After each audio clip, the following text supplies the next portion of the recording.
Pak Bambang sebentar. Ya. Ini waktunya sudah 10 menit. Lewat 1 menit, 11 menit ya. Akan dihabiskan untuk keterangan ahli tanpa memberi kesempatan pendalaman kuasa hukum ataukah akan dibagi? Perubahan PKPU 19 menjadi PKPU 2023-2023 yang telah sesuai dengan putusan Mahkamah Konstitusi telah melewati batas akhir terhadap pendaftaran paslon dan verifikasi dokumen pasangan calon. Maka verifikasi terhadap Saudara Gibran Raka masih menggunakan dasar hukum nomor 19 2023.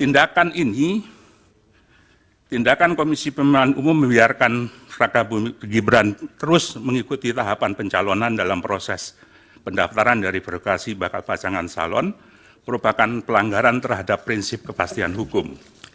Pak Bambang sebentar. Ya. Ini waktunya sudah 10 menit. Lewat 1 menit, 11 menit ya.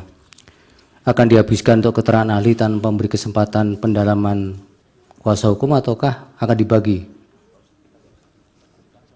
Esensinya sudah bisa ditangkap sebenarnya kan, apa yang diterangkan saksi ini. Iya, maksimal 20 menit. Tinggal 9 menit untuk pendalaman kalau. Ya. Poin saya menyimpulkan adalah ketidakjujuran dan ketidakadilan dalam proses penetapan Gibran sebagai cawapres bukan sekedar pelanggaran etika, tapi juga adalah pelanggaran hukum dan konstitusi.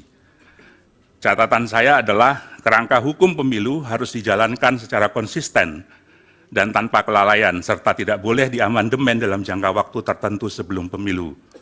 Perubahan persyaratan dalam waktu yang singkat di tengah proses pendaftaran mengakibatkan perubahan mendasar terhadap peta kompetisi pemilu 2024. Masuknya Gibran putra presiden menimbulkan ketimpangan arena kompetisi sehingga pemilu sebagai demokrasi prosedural mengalami disfungsi elektoral.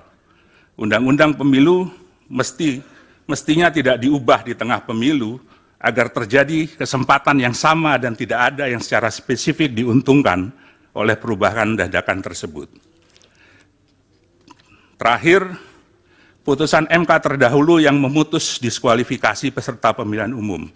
Mahkamah Konstitusi pernah melakukan diskualifikasi terhadap calon bupati dalam putusan SELA nomor 145 PHP Bupati 19/2021 dalam kasus Pilkada Kabupaten Yalimo.